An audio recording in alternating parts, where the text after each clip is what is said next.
Good evening, and thank you so much for joining us. I'm Laura Painter.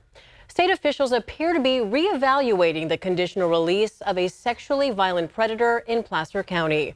At a court hearing today, officials said they would file a petition to revoke the release of William Stephenson, who served a 31-year state prison sentence for sexual crimes. ABC 10's Luke Clary is in studio now with the details. Luke?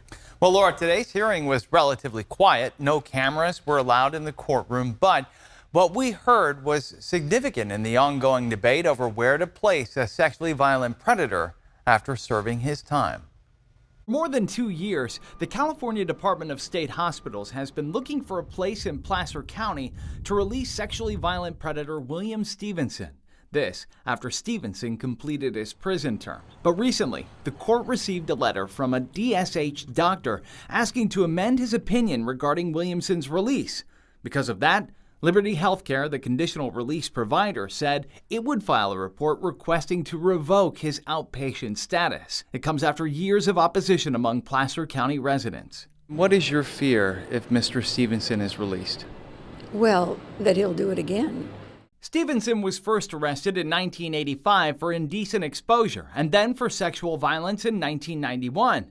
He was released from custody in 2014, only to reoffend again 3 years later. Stephenson's release also opposed by the Placer County District Attorney's Office. So this is consistent with what we have felt about Mr. Stephenson all along, but we'll have to wait and see what the reports ultimately detail in a hearing in front of the judge. But why the change of opinion at DSH? The district attorney has his theory. Help us understand why this might have happened.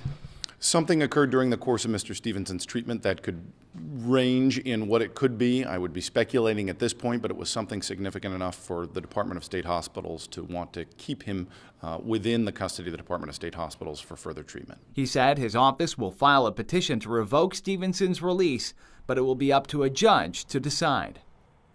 Now, I asked DSH for comment, but they told me that federal and state patient privacy laws prevent them from releasing any specific information.